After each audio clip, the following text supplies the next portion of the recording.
Good afternoon, everybody. I am honored to serve as a moderator or chair of this panel.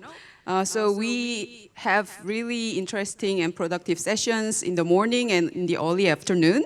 And we have prepared an exciting program with 3 presentations and 3 feedback sessions by 3 expert panelists. The session title is Just Energy Transition Partnerships, Prospects and Challenges. So we have 3 presentations, and each of the speakers will be presenting from different locations in the world because this is a hybrid session. So we are going to hear from Mr. Paul Butarbutar from Indonesia. He is head of Secretariat Just Energy Transition Partnership Indonesia. And we have Professor Joseph Earsom, who is speaking with us, speaking to us from I don't know, it's France or Belgium, from the Catholic University of Lille. And finally, we have Professor Christopher Dent. He is from the Business School of Edge Hill University. So they're going to talk about how just energy transition partnerships have been implemented in Indonesia and in South Africa. And finally, Professor Dent will be talking about energy transition in Southeast Asia and some of the challenges that Southeast Asian countries are facing. He's also going to be talking a little bit about green energy transition in the context of the EU and how the EU has prepared just energy transition mechanisms. Okay, so these presentations will be followed by 3 panelist discussions. So let's begin with Mr. Paul Butarbutar, who is going to be talking about Indonesia's JETP experience. Thank you. Over to you, Mr. Butarbutar.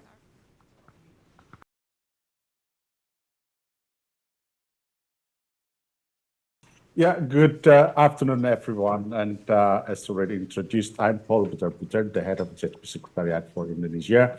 And thank you very much to invite me to deliver the presentation about the Just Energy Transition Partnership that we have been implemented now in Indonesia. So, as you may already know that the JETP Secretariat, the Just Energy Transition Partnership in Indonesia was launched in November 2022 during the sideline of the G20 last time in Bali. And there are 10 countries that support Indonesia JETP. That's Japan, US, Canada, and so on. And during that launching, it was agreed that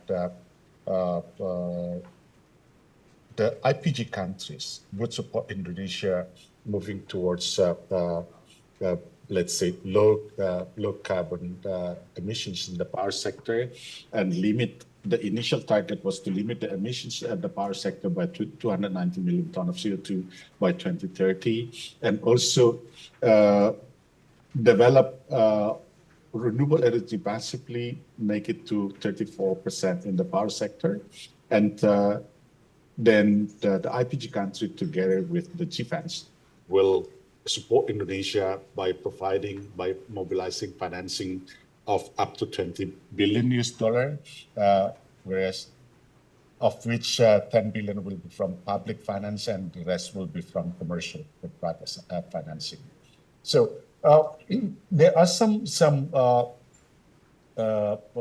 very important aspects that we have let's say discussed during the preparation of the JETP in Indonesia. We agreed on a kind of guiding principle that whatever we do with energy transition, just energy transition, it has to contribute positively towards Indonesia economy and also ensure energy affordability. So it was discussed that not because we have energy transitions that the energy price will be increased, that will have an impact on the affordability for the community. And also we have to guarantee a kind of energy security and stability, and we have to ensure there has to be a just transition. So, but because we are talking about the on-grid power sector, and as you know, as you may know, that Indonesia has a single utility company, which is the PLN, then we have to make sure that with energy transitions, the financial sustainability of PLN has to be maintained. And then in the JETP, in the Just Energy Transition Partnership, we try to focus on let's say several let's say focus area, investment focus area. The first one is on energy efficiency and electrifications, and we talk about transmission development, development of dispatchable and variable renewable, and also talking about the early coal phase-out retirement. And of course, we also want to see the development of renewable energy supply chains. And this is very important for Indonesia in particular, because if we will develop huge amount of renewable energy, in particular solar and wind later on, we don't want to be only as a market for others. We want to develop the industry in Indonesia so that we also provide jobs for people that work on the supply chain. So we have prepared, we work out with working groups to prepare a kind of technical analysis, financial and policy and so on. And then we come up with the conclusion that we should focus the target on the first part of the JETP, focusing on the on-grid only, and then on-grid power sector only. And then we will limit the emissions by, to 250 million tons CO2 by 2030. And then the target is to increase the share of renewable by 44%. And to do that, we will need almost 100 billion until 2030. And then we have already a list of priority project, about 400 projects that will cost about 67 billion. And this is out of more than 1,000 projects that we have listed in our comprehensive investment and policy plan that was launched in 2023. So this is the figure that we have worked out, and we discussed with IPG and the government of Indonesia as well. And by doing so, if we implement everything, then it will have a kind of positive socio-economic impact to Indonesia.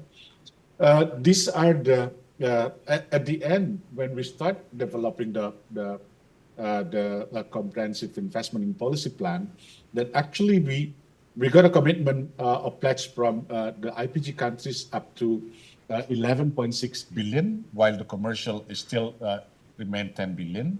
And you can see here all the contribution of each individual countries. The highest is the Japan and US and Japan, and also Germany as well. And the government has established a kind of let's say task force to lead the energy transition in Indonesia. At that time, led by Coordinator Minister for Maritime and Investment, which is under the new government, is not existing anymore. But this government is still there. And then we have the working group that work on the technical and policy, work on finance, and also work on just transitions. And then this working group help also work to provide to prepare a policy let's say policy issues that need to be existing in order to really make the energy transition possible. And we work with 5 working groups now. We have a technical working group led by IEA. Then we have there in that technical working group RMI, Rocky Mountain Institute, World Bank, the Danish, and so on. On the policy, it was led by World Bank, financing led by ADB, just transition led by UNDP. Because it is very important for us to acknowledge that if we really want to move to just energy transitions, we need everyone to support us, especially those who have capacity, capability to support in technical finance and so on. That's why we invited a lot of institutions, international as well as local institutions, to support us in, let's say, in dealing with this, in preparing a framework for the proper energy transition in Indonesia. And this is the CIPP, Comprehensive Investment and Policy Plan, that we have launched last year. It consists of 9 chapters, covered all the overview of the CIPP, the carbonization vision, impact issues, and the pathway, the technical, and so on. And then this document, it is a living document. We call it living document, which require a kind of regular updating and refreshing to reflect the market development and current priorities. It is important, for example, that if there is, for example, let's say, new priorities for government, it has to be reflected into the CIPP. So that's why we said that it has to be updated on the regular basis. And then out of the pledge that we have received from the IPG countries, there is already 831 million loan or equity investment approved from public financing. So on the other hand, we also get or receive grant totally about 200 million. There's still some other, let's say, grant undergoing discussions, and also almost up to 6.3 billion investment or loan undergoing discussion in the process. So we expect actually in the coming months, the approved loan or financing will be increased, not only from the public financing, but also from private financing.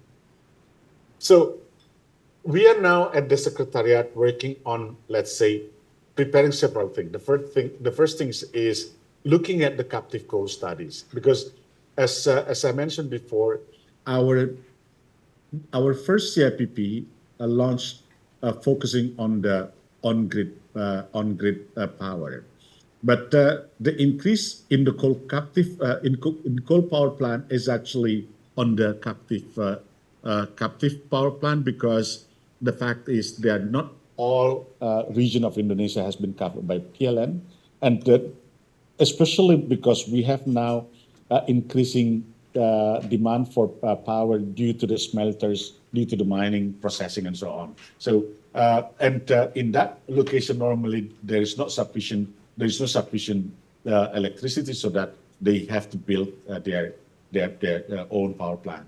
And we also work on the 5th working group, that's energy efficiency and electrification. We see that as a very important aspect of the energy transition. The best will be if we don't use the energy. So that's why we start working on the energy efficiency and electrification as well. And then we monitor the financing. We are working now on just transition guidelines and so on. Then also we set up a kind of meta monitoring platform for project implementation. So this is the 3 key studies that we are now working on that will help us to support the energy transition. The first one, that's, as I mentioned, that's captive power studies. And the second is energy efficiency and electrification. And the third is just transitions. We want to make sure, or let's say in our CIPP last year, we prepared already so-called just transition framework. But it is important now that everyone involved in the energy transition should know what does it mean actually the just transition, this just transition framework. So we are working on a kind of guidelines or operationalization of this framework, so that the project developers, financial institutions, and the local government as well as national government will know what they need to do when we want to make sure that just a transition framework, just transition will be happen. So this is a kind of detail of the captive power study. I shared the document to the organizer. You can read it yourself, I think, later on. And I think that's all from me now. I'm happy to take question and answer, to take question later. Thank you very much. Okay. Thank you very much, Mr. Butarbutar. He talked about the implementation status of JETP in Indonesia. I think he showed us how JETP is not a, it's something that it is constantly evolving based on the local context and then the knowledge generation. So we learned so much from your presentation, Mr. Butarbutar. And next we have Professor Joseph Earsom joining us online from France or Belgium? Is it Belgium or France? This morning it is Belgium. It's very often France. Okay, now you're in France. So he's the associate professor of environmental in the Division of Environmental and Climate Change Policy at the European School of Political and Social Sciences, Catholic University of Lille. So he will be talking about South African experience with JETP. Okay, so over to you, Professor Earsom.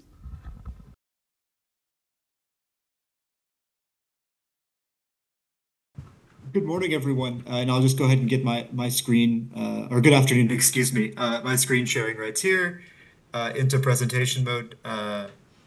And there we go. It's really a great pleasure, and I'm delighted to be here and very grateful for the invitation. And Hee-Chin, it's wonderful to see you again online.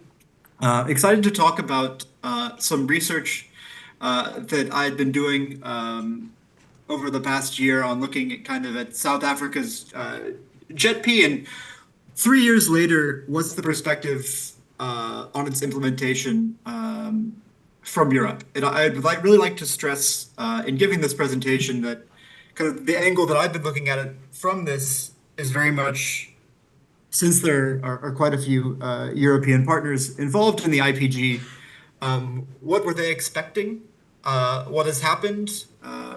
Where's the delta there? But I'd very much like to stress that I'm coming at this from a European university with a European research perspective, and I'm not on the ground. But hopefully there are still nonetheless some important lessons that can be drawn as you develop your research agenda on this very interesting project in Korea. So I think as always, really the point of departure, I like to situate this with where we are internationally on the emissions pathway. And I just drew this from the UNEP's emission gap report that came out recently for 2024. Of course, as we all know, we're very much, with the current status quo policies, quite a bit away from that 2 degrees, or hopefully even 1.5 degree pathway. But what's so interesting, when you look at this, the mitigation potential in energy is so high. And that's what's really so interesting if we're thinking about this as not only a win in terms of just transition, but really the key role of JETPs in helping our global community respond to the climate crisis. So, of course, we have the South African JETP, the first one that was introduced to so much fanfare at the COP26 in Glasgow in 2021. And really, from my research, talking to some of the European stakeholders who were involved, of course, they were very, very excited about it and kept stressing how it was potentially a panacea, a new way of overcoming this typical climate finance issue, global north, global south, while also facilitating a transition away from coal. It started, of course, with a very small configuration of the International Partners Group, which we've seen quite nicely from the previous presentation, has since expanded.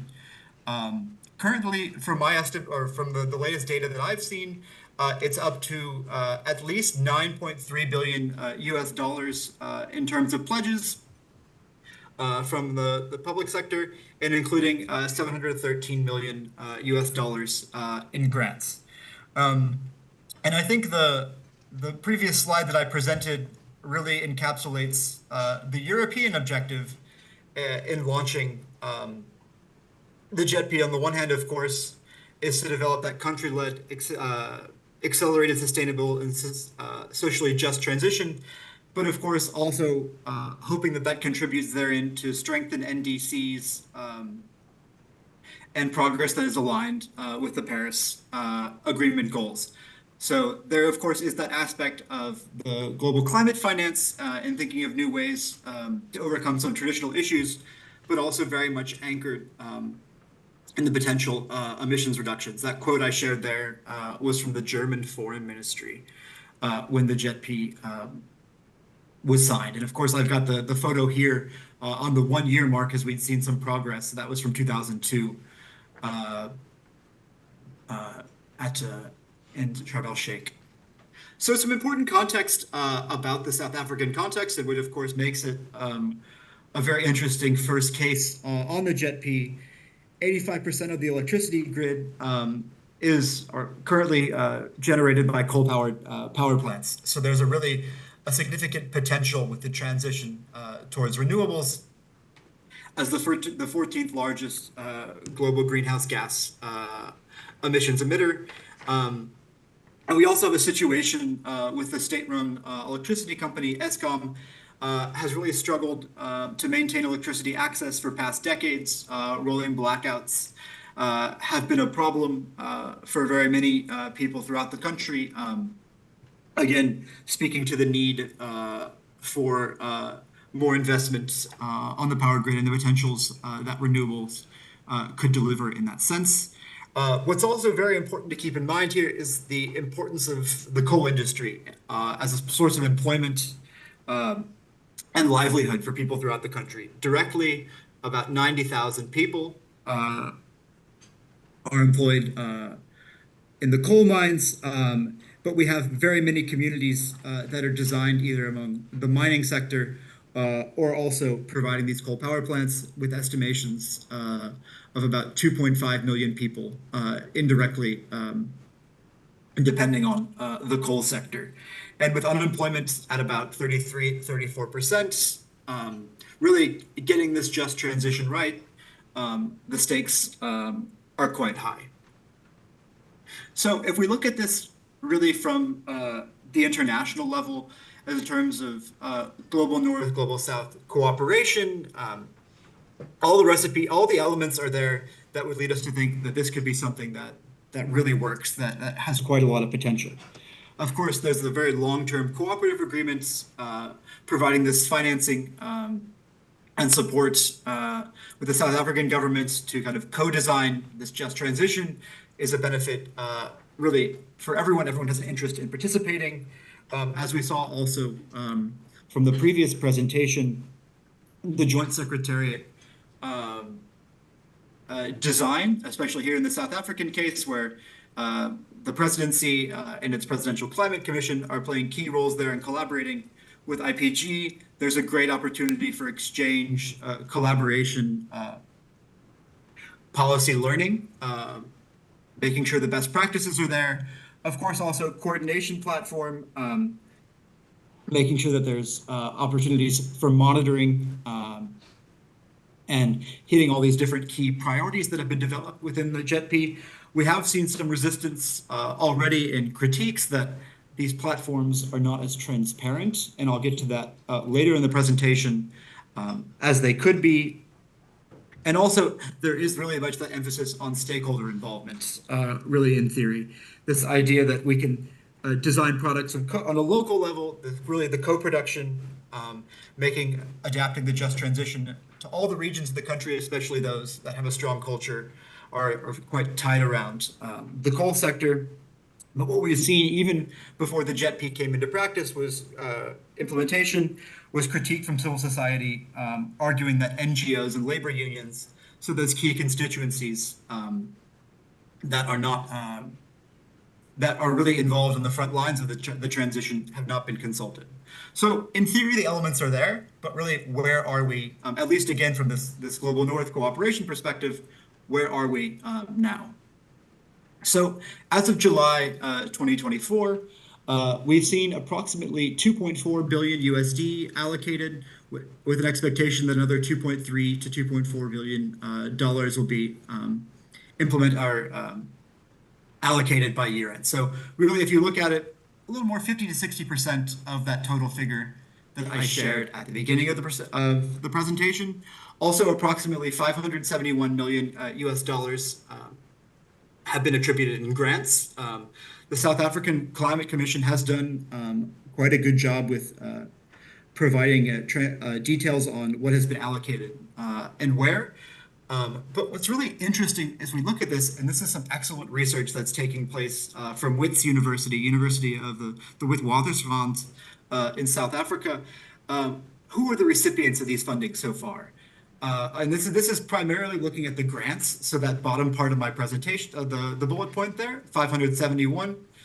We're seeing that so far, more than 3/4 of this has gone to international entities, at least in theory at the top level, like GZID, the German Development Fund, and other international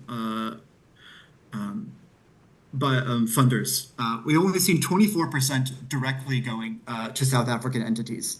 And that raises a lot of questions. Of course, there could be different reasons for that. These international entities are, of course, very likely collaborating on the ground, but it shows that there's really this quite a bit of a divide as to where this money is going, and that can have serious impacts on how the JETP is perceived and the discourse that's going around it. We are seeing, as I mentioned, only about half of that money has been allocated. Negotiations for further funding are ongoing, but the key issue here is it's been quite slow due to the hesitation of Eskom and the South African National Grid Operator hesitating to take on more debt due to their financial situation. And of course, this idea of also taking on more debt from the global north. So there's currently discussions on how the South African government can intervene to secure the further funding and find an arrangement that is palatable to everyone. But again, it's this contrast. We already have these companies that are quite in not the greatest of financial situations and wanting to take on or not wanting to take on more debt, which can have an impact concretely on the transition.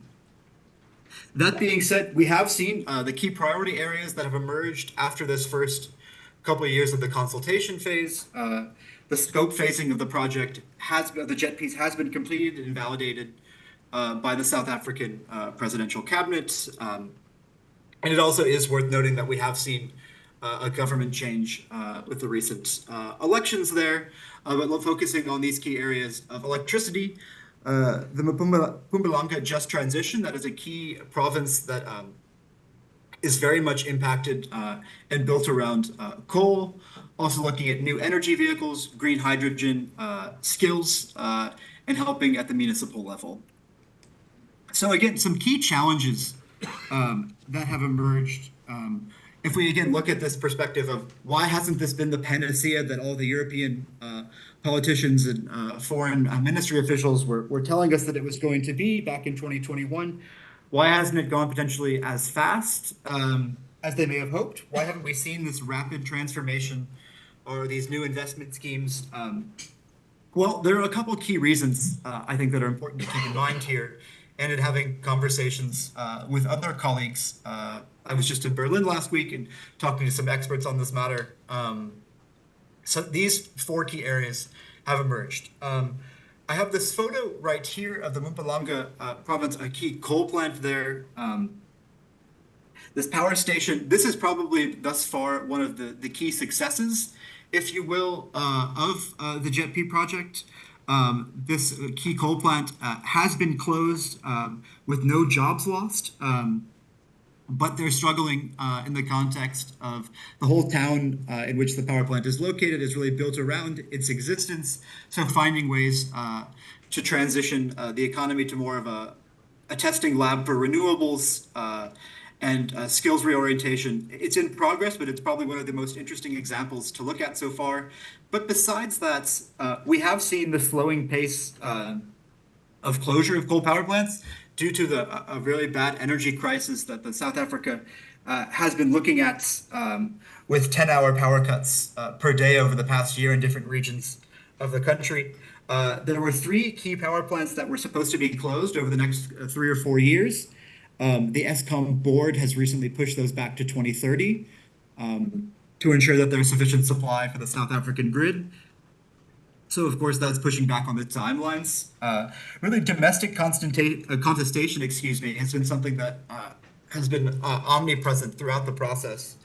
South Africa's largest electricity union called for it to be scrapped, going against the potential benefits or the potential consequences for its workers.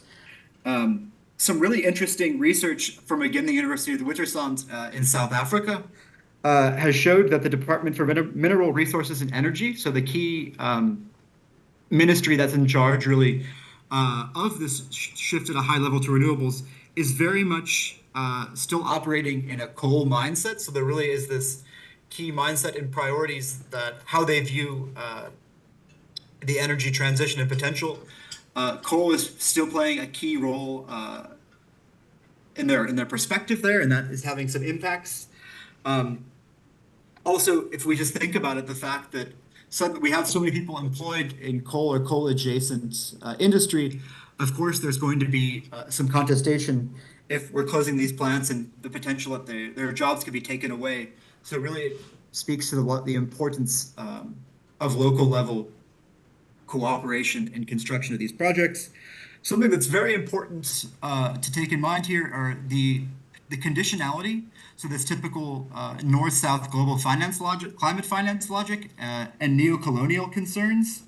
For instance, the ex-minister for energy and renewable or energy and minerals referred to the JETP as a foreign concept and saw South Africa as the guinea pig. So this idea that South Africa is being the object of experiment of the IPG and the industrialized North. Who is this really going to benefit, and how is this perceived? And these are these different views that are really dominating in the discourse, and it's very much related, to the next point on transparency in consultation issues. We've seen critiques again and again from civil society and the trade unions that they have not been involved in this consultation process, and that consultation process has been primarily driven by the government and local governments, with not enough space for civil society.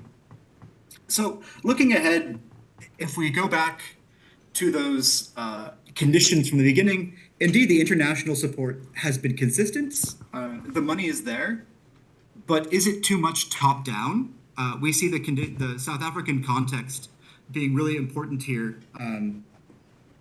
If we think about the de-risking and the conditionality, and of course the situation of Eskom, we've really seen the difficulties on civil society underscoring the absolute necessity of comprehensive stakeholder analysis. I would encourage for this research agenda really looking at the important work of the South African Presidential Climate Commission, which has operated relatively independently and provided some really piercing and accurate criticisms of the process.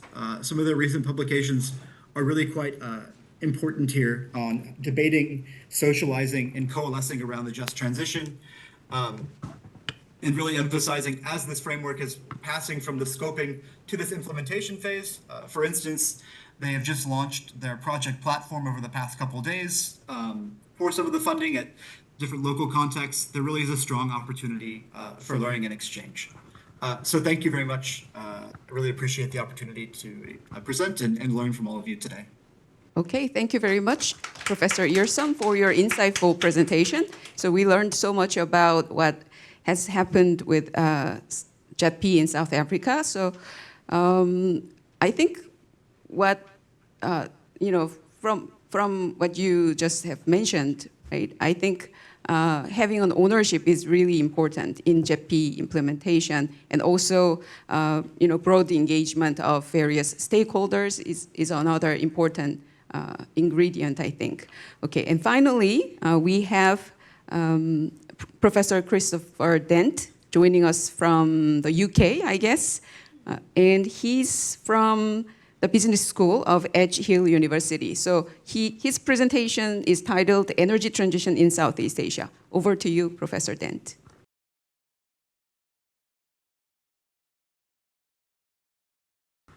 Thank you very much indeed. It's great to be with you all from still very dark UK here. It's about 5 to 7 in the morning. So it's great to connect with you all, and thank you for my two fellow panelists who've given some very, very good, excellent papers or presentations. So my presentation, I'm just going to get it up now. It takes a wider kind of regional view of Southeast Asia. And if you just bear with me, I will just go to share screen. Here comes my PPT. Oh, can I do that? Yes, here we go. Okay, I hope you can see it okay. So the title of my presentation is Energy Transitions in Southeast Asia, Some European Perspectives. So I'm going to take a bit of a broader kind of view here.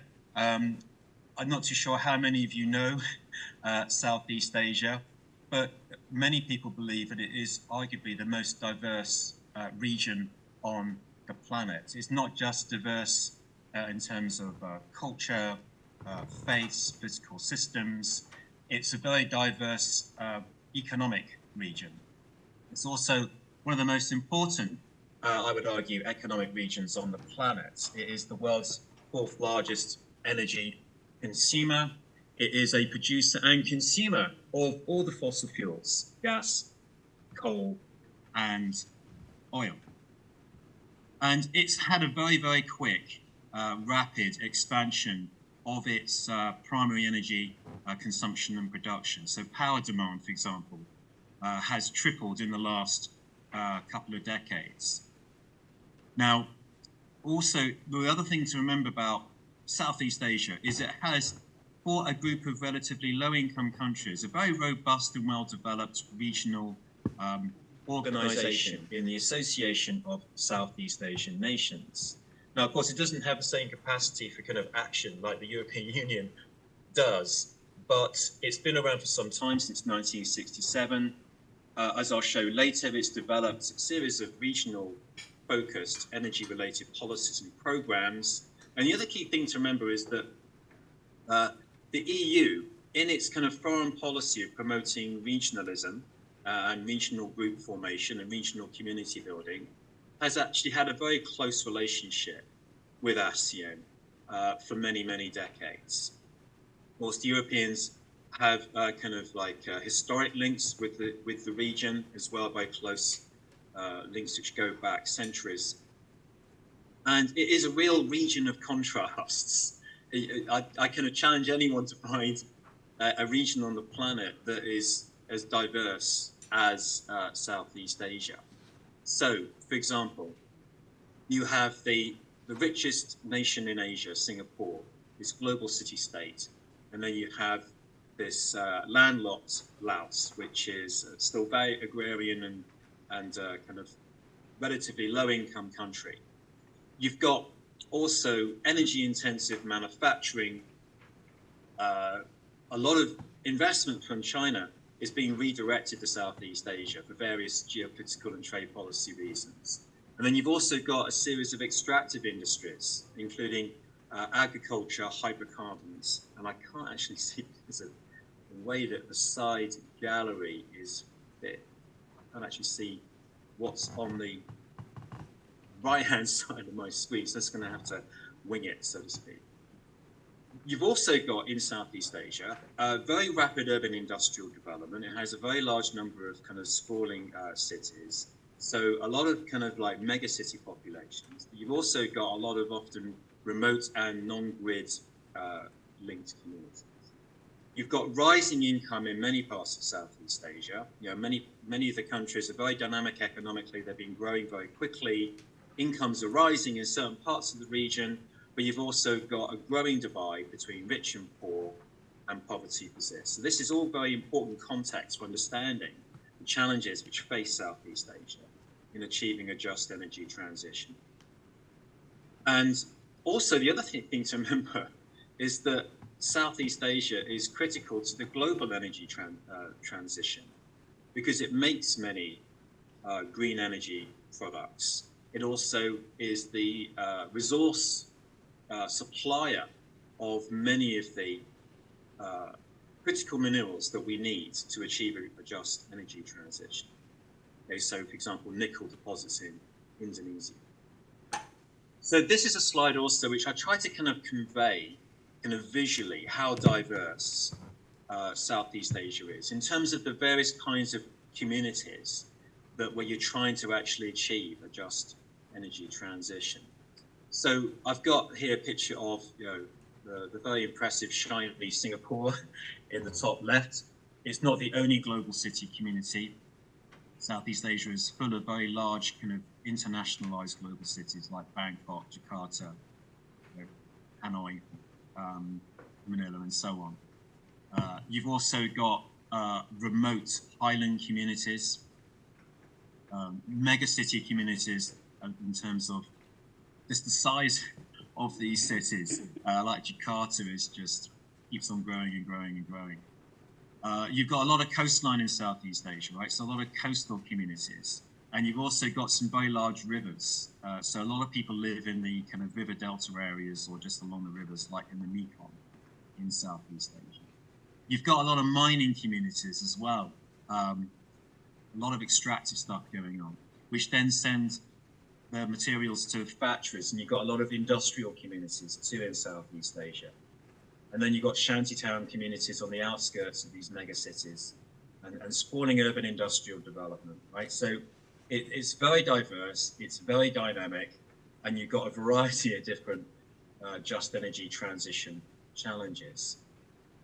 This also just gives you a picture of just the different levels of income and development across the region and correspondingly how much energy they need on a per capita basis. You can see that, for example, Brunei and Singapore have energy demand per capita which are in excess of the OECD average.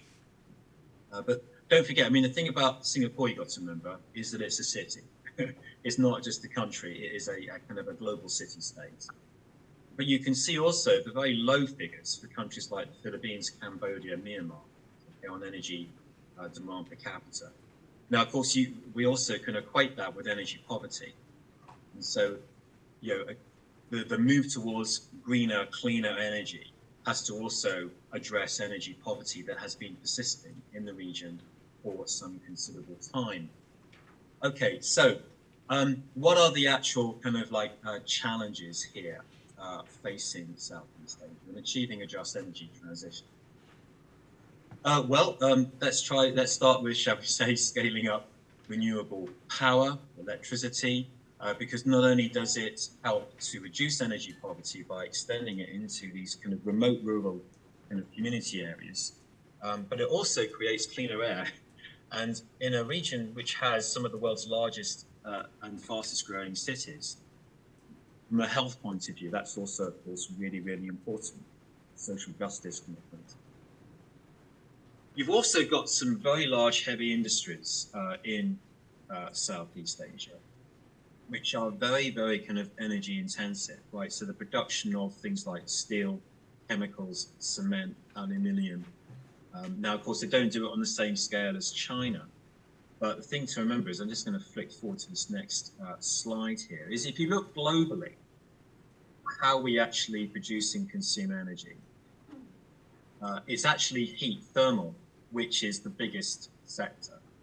Now, for example, if you look globally at iron and steel, that accounts alone, that sector, for up to 8 or 9% of carbon dioxide emissions.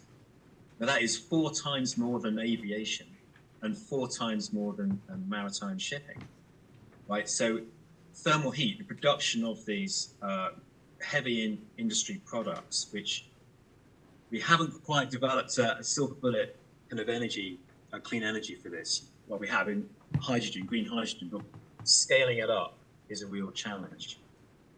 Also, transportation is about 30%, and many of the kind of clean energy challenges which Southeast Asia face are around decarbonising transport, because there are lots and lots of vehicles around, especially concentrated, of course, in its big mega cities, creating all kinds of horrible toxic emissions. Electricity globally is only just under a quarter. Okay, so I know that electricity is like the poster child of renewables, but actually it's the smallest of the three energy sectors globally. And we can kind of transfer this kind of global kind of shares of these three energy sectors onto Southeast Asia. It's quite a close kind of fit. So it's not just about creating clean electricity, but it's about trying to decarbonize these very heavy industries.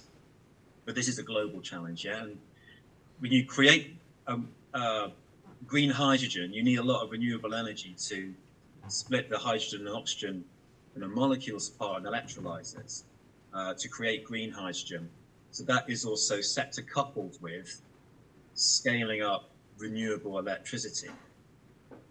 So how do we so electricity is the easiest way, okay, to decarbonize the three sectors so far. And it's where the most advances have been made globally on decarbonizing energy. So what you can do is try to couple green electricity, renewable electricity, with transport and with thermal. So with transport, we can do it in terms of trying to help scale up the use of EVs, okay, not just cars, but also buses, trucks, and so on. And you can do it quite well with rail, which uses electricity. You can use electricity instead of like diesel, fuel to power trains. But with shipping and aviation, this is some way off yet. Now, if you include that into the mix, right? So a lot of trade goes through Southeast Asia, in between, say, for example, Europe and China. It has to pass through Southeast Asia in terms of maritime passage. So about a third of all world trade goes through Southeast Asia. Also aviation, they've got a lot of kind of air cargo hubs in Southeast Asia. I think Singapore is the second largest in the world. But then also trying to actually introduce cleaner energy into some of Southeast Asia's heavier industries is quite a challenge. You can do it at lower process temperatures, like arc furnaces for aluminium, which only need about 800 degrees Celsius process temperature, but you can't do it very easily for iron and steel, which needs up to 1,000, 1,200 degrees Celsius. So just a bit technical stuff there on the kind of boundaries and limitations to the extent to which you can green these parts of the Southeast Asian economy. Also, as I mentioned earlier, Southeast Asia is a source of many of the critical minerals that are required to build, for example, batteries for electric vehicles, for building technologies like solar, photovoltaic. And one thing to remember here is that in the 2020s, this has been economically securitized in terms of securing and gaining access to these critical minerals. So, for example, the US and other countries have specifically critical mineral trade agreements, like Indonesia is trying to do one with the United States at the moment. So Southeast Asia is caught in the crossfire of this geopolitical development and trade policy making around the securing of critical minerals. So one of the key things to remember is that coal has accounted for, since the year 2000, the fastest growth in fossil fuel supply in the region. Indonesia, for example, is still a massive producer of coal. Coal is the most carbon intensive fossil fuel. Let's now move on, though, to look at what ASEAN has been doing as a regional group, okay, in terms of trying to advance energy cooperation generally and towards achieving a just energy transition across the region. So you can look at the origins of ASEAN's energy cooperation, which date back to 1986, and covers has covered various issues in programs such as the Plan for Action on Energy Cooperation. There's been a number of these. We're currently in the 2016-2025 phase. It's part of a wider regional economic community building project of the ASEAN Economic Community, the AEC. And the aim is to, well, you can say, again, I can't read, I'm afraid, the full text here because of the Zoom gallery thing.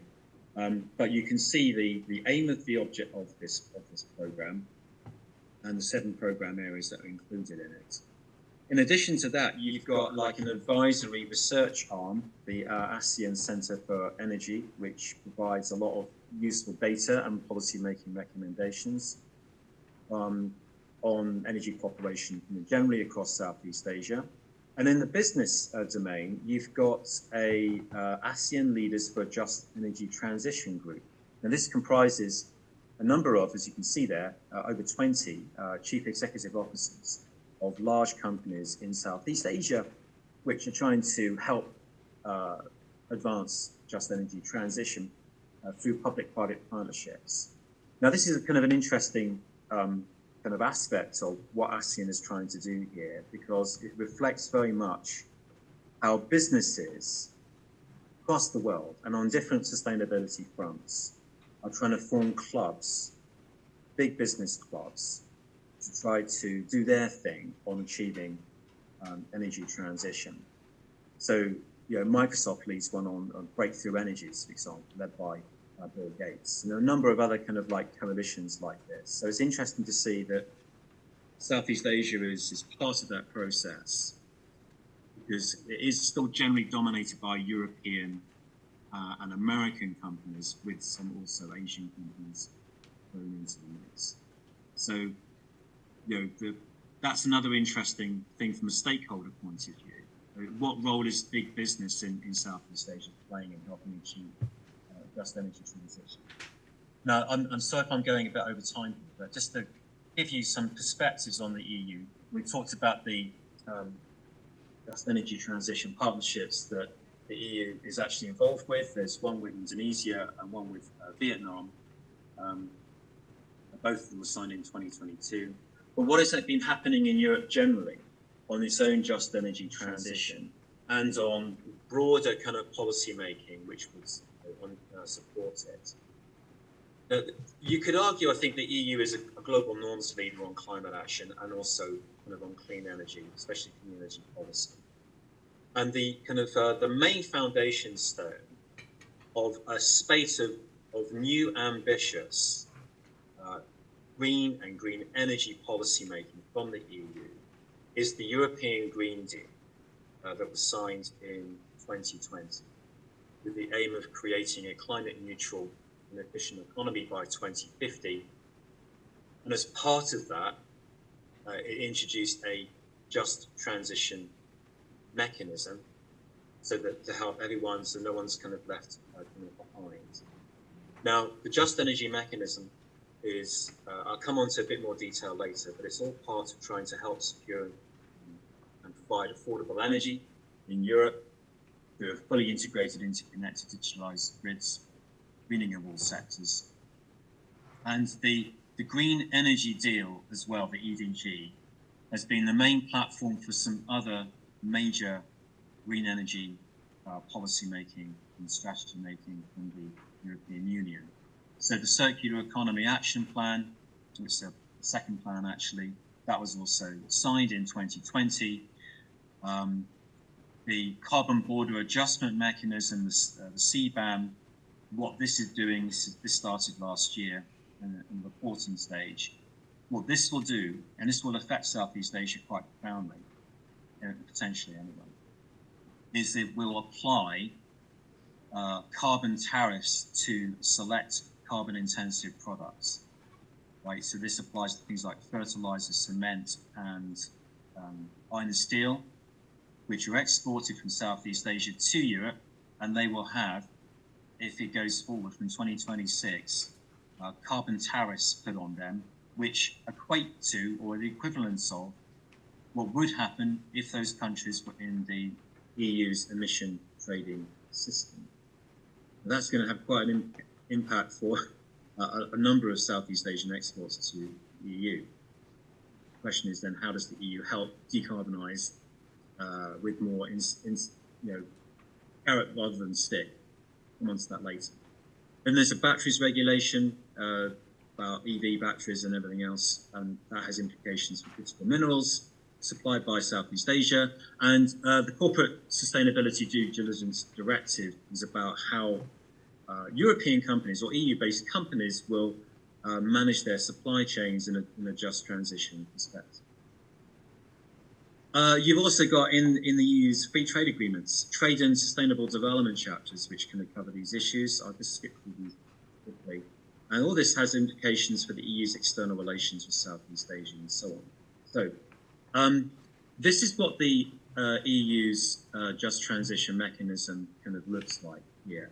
Now, I'm aware of the time. I'm just going to just skip through some of the content, but just bring out the headlines here. You can see that it's invested 55 billion over this period from 21 to 27. What it's trying to do is target areas which are very carbon intensive, working with fossil fuels, or where there's energy poverty. And I've got a map showing you where the target regions are in the moment. Various forms of assistance to achieve this. Now, some of these things, of course, the EU is helping other parts of the world with, but this also has implications for Southeast Asia insofar as it does have quite a robust, as I mentioned earlier, in ASEAN, regional organization that can take some kind of modeling lessons maybe from what the EU is trying to do here in terms of its objectives and policies put in place to achieve, for example, job search assistance, energy efficiency technologies. Now, I'll just skip through to the next slide, but we've already had, of course, a very in-depth, interesting analysis on the Just Energy Transition Partnership that involves EU with Indonesia. It also has one with Vietnam. Both of those were signed in 2022. And this is what the funding pillars of the Just Transition Mechanism look like. Here you can see it's quite large figures, but they 19 billion for Indonesia, about 14 billion for Vietnam. There's quite a substantial amount of funding going to those two countries as well, but this is what the EU kind of system looks like. And then this is where the Just Transition Fund projects are being located. It may surprise you that rich Sweden and Finland have been the recipients of this, but you can see that they're quite peripheral regions, where they do have quite energy intensive societies due to their geographic kind of position and Asia. So yeah, that's basically what it looks like. Just giving you an overview of where this money is being targeted. And yeah, thank you very much for your patience. I think I'll end there. Okay, Professor Dent.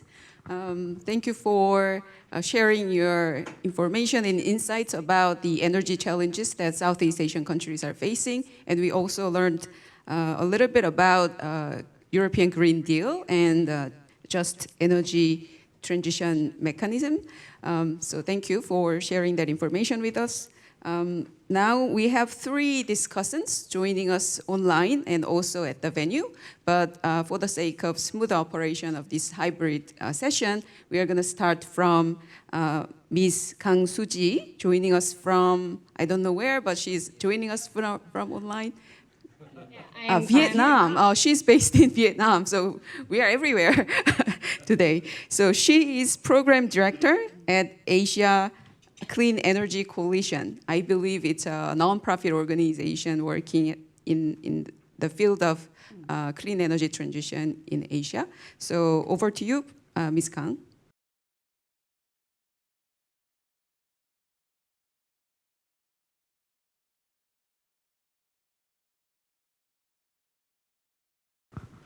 Well, thank you very much, and good afternoon, everyone. I'm Suji, as just briefly introduced, Program Director of Asia Clean Energy Coalition, where I work with the world's most influential energy buyers, sellers, and financiers like Google, Apple, Amazon, Meta, Nike, Cisco, Samsung, Iberdrola, MUFG, Unilever, and many others, to drive corporate renewable energy procurement, specifically in this region, Asia. a lot of things I would like to address here is in relevance with Professor Chris's presentation, but I will try to bring more additional views here to make sure that I add value to the discussion and not to be repetitive given the time sensitivity here. So let me just briefly elaborate more on the background and context around the foundation of the coalition.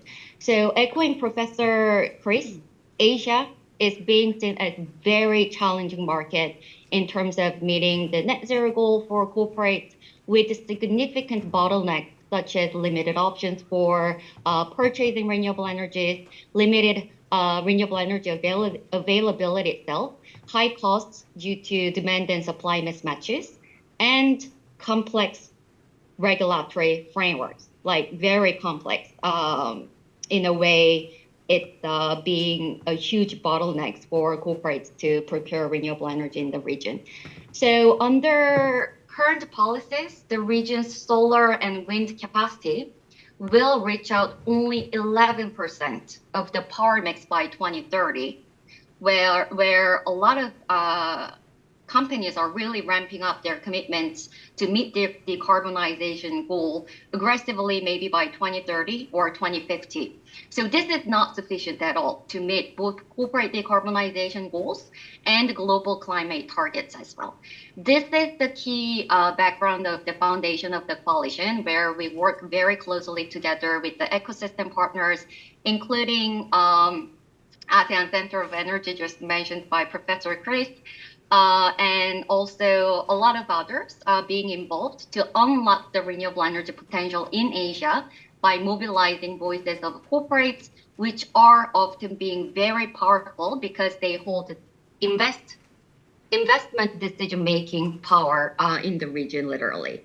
So we are bound by three different very big names: World Resource Institute, the WRI, based in US, Climate Group, which actually runs this RE100 program in UK, and the Global Wind Energy Council, based in Belgium.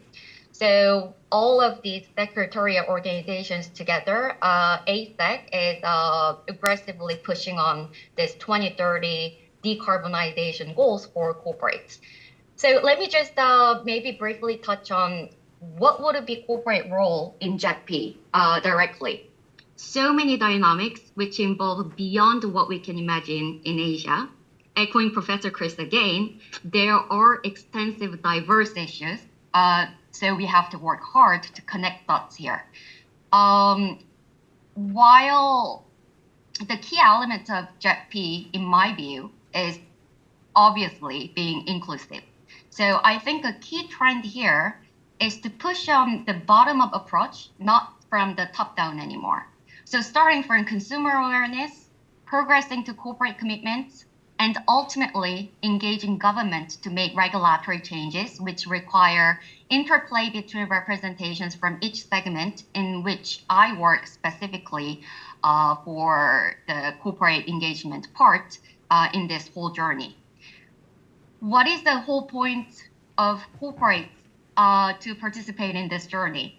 In this field, we are all commercial people. So we are all in interest of improving reputation, which will ultimately increase brand value, which will ultimately feed into increasing revenues for corporates. So reporting framework like GHG protocol, CDP, RE100 are very important for corporates because it is the official space where their efforts can be publicly acknowledged. But in the context of ASEAN or Asia region, where we need more of the cross-border renewable energy trading exercise to meet the country-level net zero target because of the lack of its availability domestically, it's not being in favor of corporates at the moment because basically the corporates using this cross-border traded clean energy cannot claim the use of this energy on being legitimate under the existing reporting framework like GHG protocol, CDP, or RE100. There are three different conditions to be met to be recognized. So one is like a physical interconnection between grids in Asia with the assurance of flow, the physical flow of electrons from the renewable energy resources. The second requirement is to have like a regulatory shared instrument to make sure that they're labeling renewables in a proper way. So it's related to some sort of residual mix problems. And third requirement is about having a shared instrument, like how we are going to deal with the renewable energy certificates, basically. So when it becomes an exercise between Malaysia and Singapore, where the RECs are coming from and who owns it. So this is like some sort of requirements that are being in place to be recognized under the existing reporting framework to use of the cross-border traded clean energy, but it's not able in Asia, in ASEAN countries, while it is being able in EU. So like this is like one of the biggest bottleneck in Asia for corporates to procure clean energy at the moment, which I wanted to touch on to highlight it as like some sort of issue maybe the audience here would have not thought of. So the point I want to make here is that there are so many dynamics and issues that we have to resolve, which often require the regulatory framework resolve. So we are very advocating in a hard way by mobilizing our powerful members' voices to make sure that the corporate renewable energy procurement are taking a place in a proper way with the policies that are being conducive for the corporates to do so. So it's just one part of the journey of the JETP, I mean the corporate sector, while I also see the consumers should participate, more high-level participations are required as well. So that's why we are all here.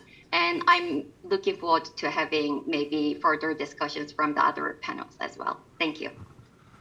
Okay, thank you. Thank you, Ms. Kang, for your insightful comments. Now we have two discussants at the venue. So Dr. Kwon Pil-seok and Dr. Choi Jung-eum. So now I think it's Dr. Kwon's comment. Yeah, thank you. It's very honored to speak something in the just energy transition. So I will explain my background. So I'm working for the GESI, Green Energy Strategy Institute, and my background is engineering. So I would like to some engineering perspective of the just energy transition.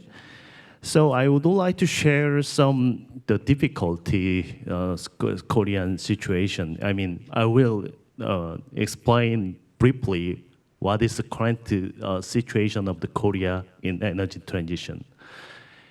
So maybe you heard that a lot of global news that last year or 2 years ago, we have a very rapid growth in our renewable energy expansion brought from the very cheap PV cost. So global level, I remember is 1 terawatt the renewable energy capacity increased. But conversely, the South Korea as PV capacity, the addition in the last year and this year is decreased. One of the biggest reason is that it is the transmission line capacity because we reached the level of the transmission line capacity or distribution line capacity.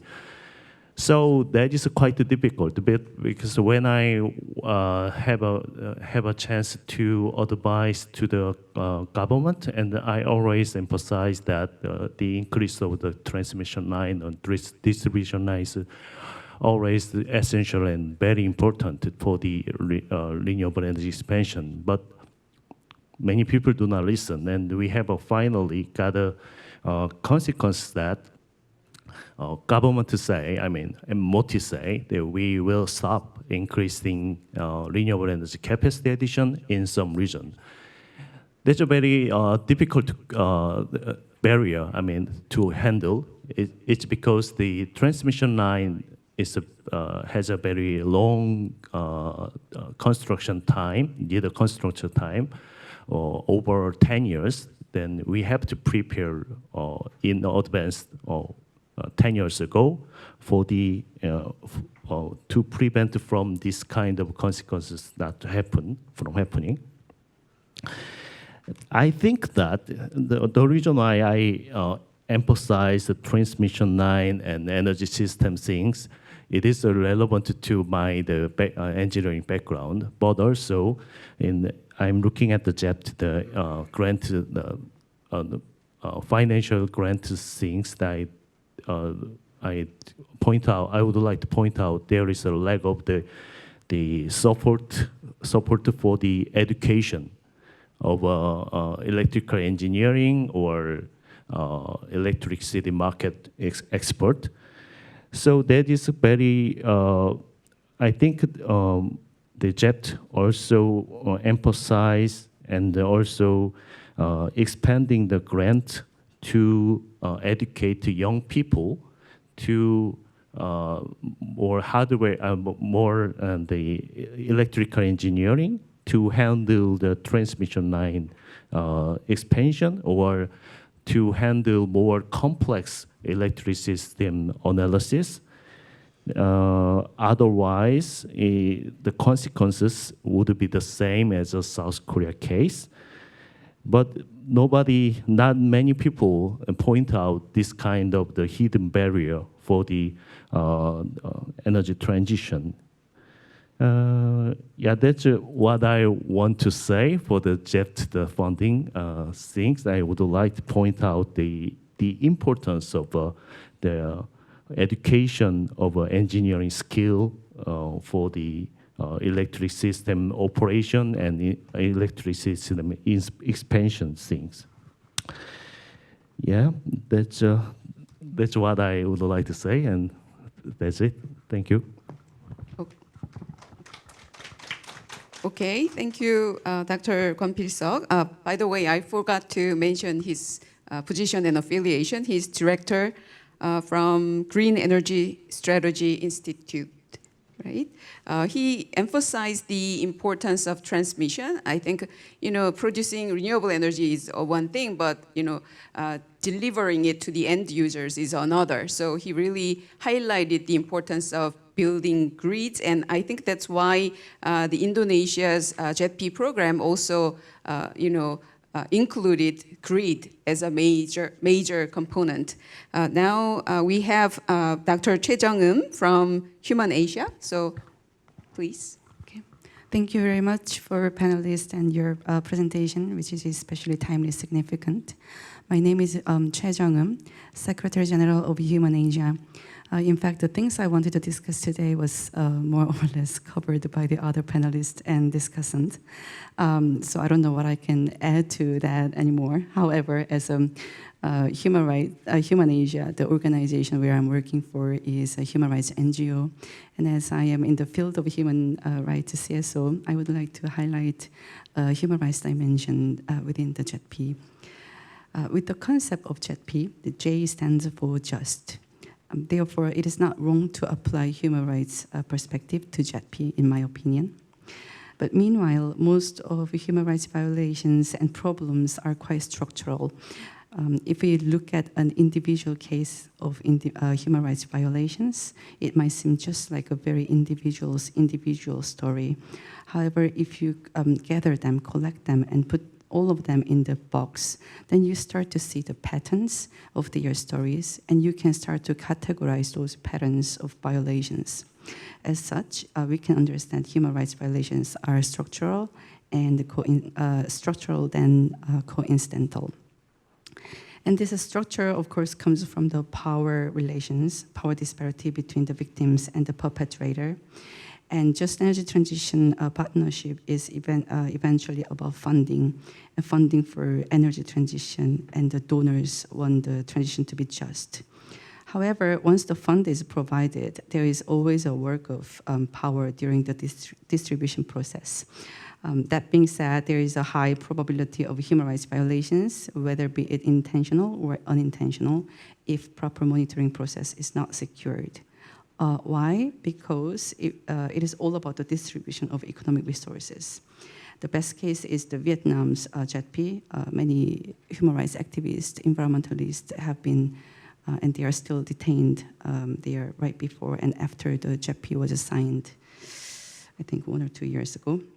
So the structure of JETP can be quite controversial. On one hand, it wants to facilitate energy transition in a just way, but on the other hand, it is not that easy structurally. Then how can we predict the future of JETP when we know that its goal is not something easy to achieve? Well, JETP is currently at its initial stage. The first JETP case began with South Africa in 2021, but no one has seen its final outcome yet. However, I think there could be 3 scenarios with the future of JETP. The first is the expansion of JETP to other low middle income countries with green ambitions. So far, JETP has been signed by South Africa, Indonesia, Senegal, Vietnam.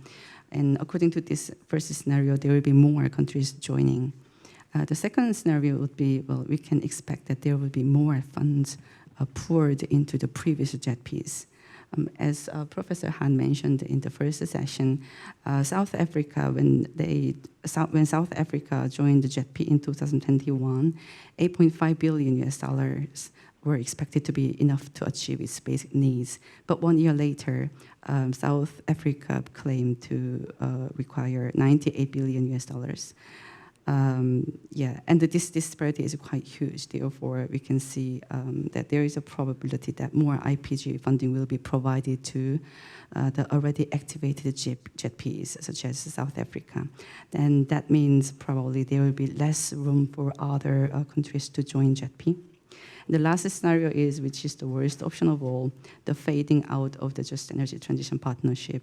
JETP may fade out if the international community finds out once we learn that this is not a tangible or feasible work plan. But of course, it is too early to evaluate. Meanwhile, there are new attempts to achieve NDC, such as ITMO, International Transferred Mitigation Outcomes. However, they are also at the initial stage too. In other words, almost everything is on the test bed and uncertainty is everywhere. However, what is clear is that the energy transition must and will continue, yet with its uncertain method and methodology. Then what we can do is more monitoring, more case studies, more lessons learned should be archived in order to assess the current status and to adapt fast to the changes. That's it from my side. Thank you very much. Okay, Dr. Che, for your insightful comments. I think Dr. Che really highlighted the importance of adding a human rights angle to the discussion of JETP, and she also talked about 3 possible pathways that JETP can evolve in the future, and hopefully JETP is here and it can be continued and it can be diffused among many different developing countries, but I think it depends on how those 4 existing JETP programs are, executed with some real, emission reduction records and with a good, successful outcomes, right? As far as just energy transition is concerned, we want both the expansion of renewable energy and successful green transition of these developing countries, as well as justice to be achieved in the 4 countries. Now we are gonna invite the speakers back to see if they have any comments, regarding the feedback provided by the discussants. Yeah, thank you for the feedback, and it's really very interesting to also to listen to your feedback and also learn from the presentation from the both professors. Especially when it comes to the JETP, whether we should continue or not. There are some. So the situation in South Africa and in Indonesia is very different. In South Africa, the coal power plant is already old, 40 years and so on. The Indonesian coal power plant is quite young, actually. Average is about 12 years. So one of the very important aspects when we discuss about just transition in Indonesia is about the coal phase out. And one of the very important aspects of that coal power plant is actually how to compensate the project developers if we would like to, let's say, terminate to phase out their coal power plant. And we have discussion with IPG members about whether they would be willing to let's say, finance the phase out. No one will really like to compensate. Even financial institutions, just like if I remember, the Korean Exim Bank is one of the supporter of the coal power plant in Indonesia, and I'm not so sure whether they will be willing actually to, let's say, to stop their financing. So this is a complex issues in the coal phase out and also in the energy transition. It's not easy. Also, especially when we talk about the just part. Just part is very, very complicated. We are not talking about the, let's say, the coal power plant, not only about the worker at the coal power plant, but also workers or community or other stakeholders that involved in the, let's say, supply chain of the coal power plant, for example, transportation of the coal and so on. So how should we deal with that? This is very, very complex. That's why when we talk about the just transition, we really need to cover everything so that we can make it really just. And not only us, for example, in Indonesia have to look at it, but also those countries that have benefited so far from a better environment because of the let's say, if we phase out our coal, we take out so we avoid so much CO2 emissions that would not go to the atmosphere. So what you would benefit out of it. So I think this is one of the responsibility of all of us that we really have to see how we can collaborate and contribute to all of these issues. And the same thing, for example, in captive coal power plant in Indonesia, there are only, so far the last time, only China and Korea that's still financing captive coal power plant. So if you really don't want to, let's say, if you really want to stop the construction of coal power plant, how can you really stop financing it?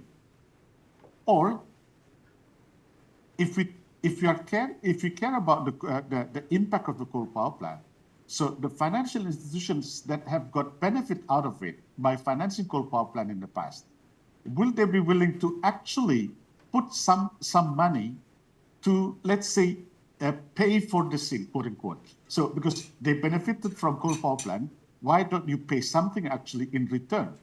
Because they contributed to that.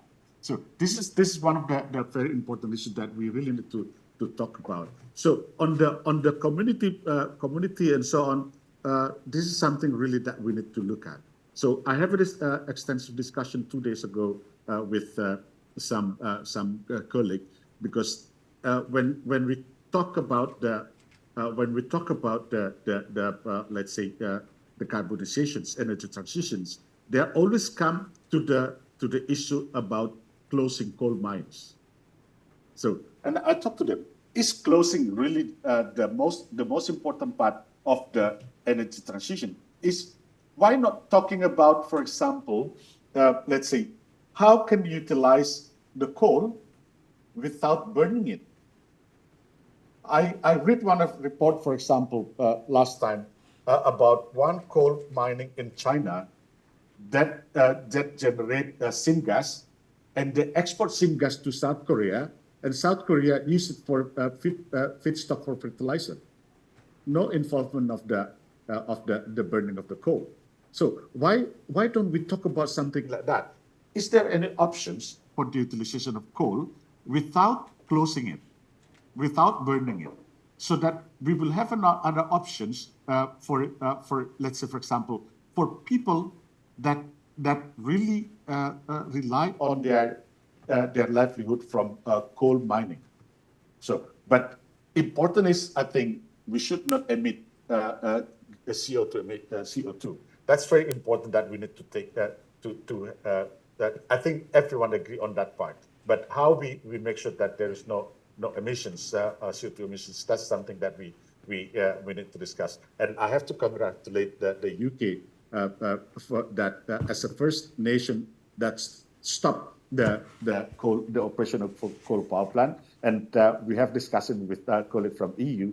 They should actually follow suit to the UK steps to stop the operation of coal power plant. Thank you very much.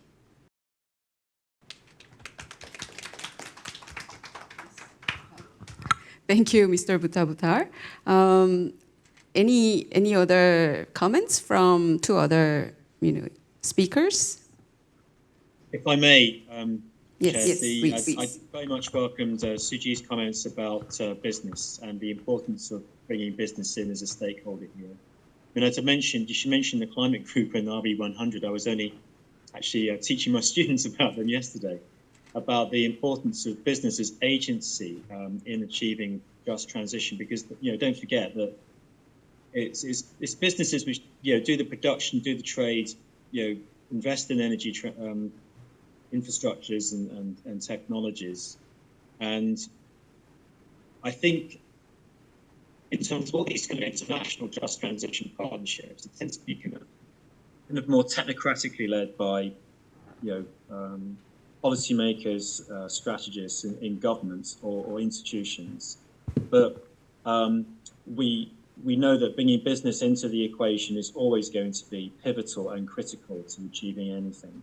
And it's good, to see that a lot of businesses are kind of up for that.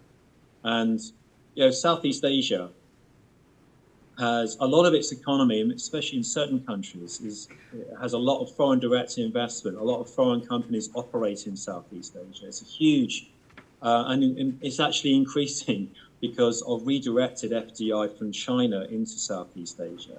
So it's domestic and foreign business. So a really, really important agency in achieving whatever we want to achieve in terms of just energy transitions.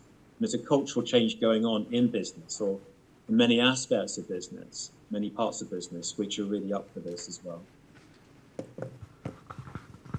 Okay. Thank you very much. Really great comments from all the panelists. Thank you. I really enjoyed that. Okay. Now it seems like we have some time to accept maybe one question. Who would like to say something? Oh, we have Professor Earsom. Would you like to have a comment? If I could just make one comment, and I don't want to take off of the questions, of course, from the audience, but I just wanted to really align myself with what Dr. Che had said on these three possible outcomes. And I think what we've heard here quite nicely, this, of course, making JETP durable and successful, I think it hinges on that human rights element.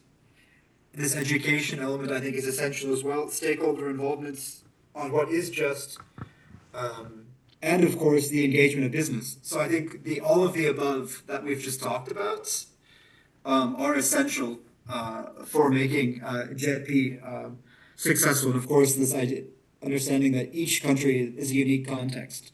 And there may be some overlying good practices, but really they need to be adapted to the local context in order to be just and durable. Thank you very much, Professor Earsom. So we can now open the floor for a couple of questions, given the time we have. So are there any questions from the audience? And while there is this Q&A session, I would like to ask three speakers to keep their cameras on. So any questions from the audience, from the floor? Yes. Good afternoon. My name is Yu Jiru. I'm from the Sogang University. I'm a PhD student. So thank you for the chance we can communicate in this great place with distinguished professor and scholars. My question is, I have two questions about the CBAM, Carbon Border Adjustment Mechanism, because I'm writing the paper about it now. So the first one is, has JETP seen the trade policy like CBAM is challenging to the future, the energy transition? Is a good pushing, or is it a kind of risk for the energy transition?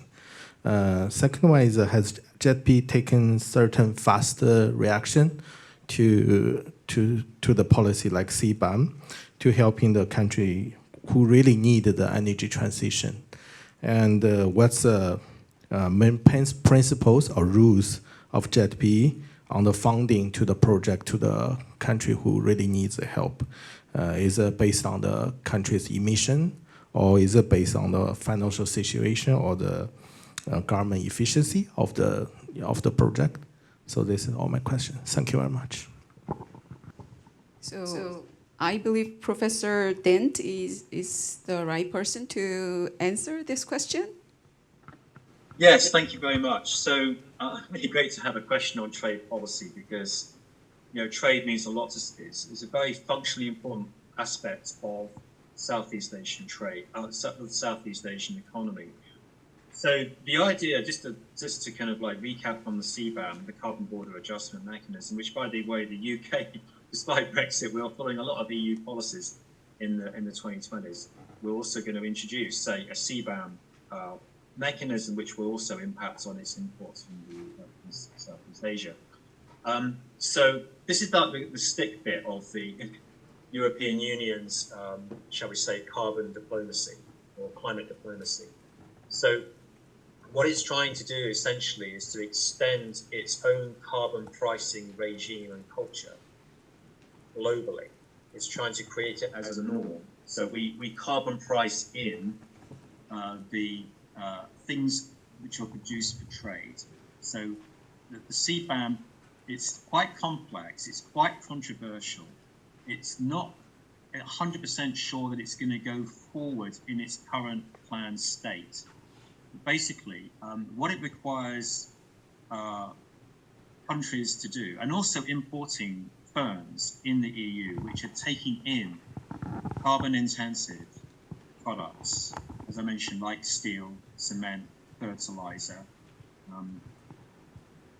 to apply a carbon price to those products. Now, for example, if you take China, which it makes over half the world's aluminium and half the world's steel, it predominantly uses coal-fired power stations to produce steel and also aluminium. So that's going to have a much higher CBAM tariff or levy on it than, say, green hydrogen-produced steel or electric arc produced aluminium in Southeast Asia. But that requires a lot of investment in often countries which are kind of relatively low income, which are infrastructurally challenged and other capacity constraints. So how does the EU and other international partners, including business actually, enable these countries to make that transition to decarbonising these sectors? Because they're really, really important tough nuts to crack, as I mentioned earlier. Steel accounts for up to 8 or 9% of global carbon emissions. It's a really big challenge. It's going to have a big impact on trade policy making norms generally. Will other countries actually follow the lead? Will we have some kind of global carbon pricing of trade? I doubt it, given how things are going elsewhere, and say, for example, in the United States. But it is something definitely that needs to be monitored. And there are other trade policy related initiatives coming out of the EU. So, for example, on plastic, on trade in recycled and waste type products, on the circular economy and how that's going to impact on trade policy making, on things like batteries and deforestation. There's all kinds of policymakers, policymaking are getting very, very excited in Europe, bringing out a whole spate of these new just energy transition related policies. And we'll just have to see how they impact on Southeast Asia in various ways. But do keep looking at trade policy making and how it's going to impact some of these things we discussed. Okay, thank you very much, Professor Dent. Now it seems like we have reached the end of our session. So I would like to thank all of our panelists for their insightful comments and feedback.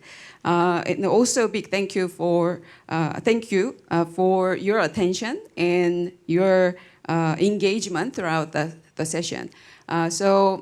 I think we started with this broad question of whether Korea should join JETP, and then what kind of considerations should we have, right, before making that huge decision. And I think 3 sessions this morning and this afternoon helped us kind of deal with this question better. We learned so much from today's 3 sessions, and I think this final session really wraps up our discussion nicely. So thank you, everybody, and I think this is the end of our session. Thank you very much. Thank you.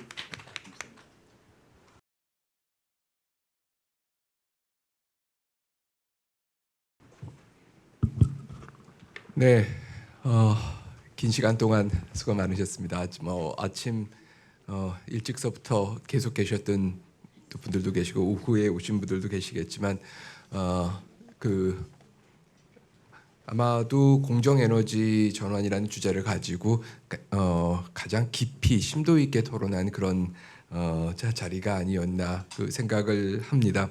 처음에 이제 회의를 시작을 하면서 이제 모두에도 참 이 공정에너지 전환이라는 것이 중요하고 좋은 개념이긴 하지만 참 도전 요소가 많은 그런 작업이 될 거라고 생각을 했는데요. 3개의 세션을 하면서 이게 생각했던 것보다 더 어려울 수가 있겠다는 생각도 한편으로 드는 동시에 그렇기 때문에 보다 정교한 그런 개념 정의에서부터 시작해서 전략을 마련을 해야겠다라는 생각이 듭니다. 왜냐하면은 우리가 공정에너지 전환이라는 것을 하나의 특정한 프로젝트나 아니면 특정한 국제 레짐으로 볼 것 같으면 저스트 에너지 파트너십 같은 경우는요. 그렇게 보면은 여러 가지의 도전 요인들이 산적해 있지만 다른 한편으로는 이 공정에너지 전환은 에너지 전환에서 반드시 수반되어야 되는 그런 어떤 필수적인 그런 요소인 것도 같습니다. 그렇기 때문에 결코 우리가 에너지 전환을 저탄소 탄소 제로로만 볼 것이 아니라 에너지 전환을 보다 사회에 안착시키기 위해서는 굉장히 많은 측면의 이슈들을 더 들여다봐야 되는 그런 측면들이 있겠습니다. 파이낸싱이라는 주제에 대해서도 토의를 했었고요. 어떤 정책적인 수단, 그리고 good practice, 성공적인 사례, 그리고 이것을 또 원활하게 하는 국제적 파트너십에 대해서도 논의를 했습니다. 특히 3번째 세션에서는 저희가 직접 이 동남아시아와 그리고 또 남아프리카, 사우스 아프리카, 그리고 유럽의 이제 사례들을 보면서 저스트 에너지 트랜지션을 앞으로 어떻게 갖고 가야 될 것인가. 분명히 아직까지 완결되지 않은 그런 개념이고 어떻게 보면은 지금 이 논의들을 본격적으로 시작을 해 나가는 시점이 아닌가. 미래의 과제일 것 같습니다. 한국은 저스트 에너지 트랜지션 파트너십의 회원국은 아니지만 저희 한국이 가지고 있는 여러 위상과 또 경제적인 규모와 또 탄소 배출량을 놓고 봤었을 때 굉장히 많은 이들 국가와 거의 동등한 그런 관심을 국제사회에서 가지고 있습니다. 그렇기 때문에 저희가 이것을 그냥 남의 일로, 다른 국가들이 하는 일로 치부할 것이 아니라 보다 어떻게 보면 능동적으로 대응을 하면서 우리의 환경 외교, 그리고 또 이 개발 원조 ODA 외교하고 접목시키는 그런 계기로 만들어야 될 것 같습니다. 오늘 굉장히 좋은 발표 통해 그리고 굉장히 귀한 이 토론을 통해서 저희 연구진들도 굉장히 많은 그 수확을 얻었고요. 저희가 마지막 그 보고서를 내는데 잘 반영을 하도록 하겠습니다. 그리고 마찬가지로 그 오늘 또 긴 시간 또 여러분 오셔서 함께 해주신 연세대학교 기후적응 리빙랩 연구사업단 여러분들께 다시 한번 감사드리고 또 연구사업단에서도 그 연관된 계속 좋은 연구를 하시면서 저희가 같이 머리를 맞대고 또 마음을 맞대고 보다 나은 그 이 결과를 도출하기 위해서 아마 그 노력할 수 있는 그런 좋은 만남의 계기가 된 것 같습니다. 네, 이상으로 그 회의를 공정에너지 전환과 한국의 외교 회의를 마치도록 하겠습니다. 다시 한번 긴 시간 관심 가져준 여러분께 다시 감사드립니다.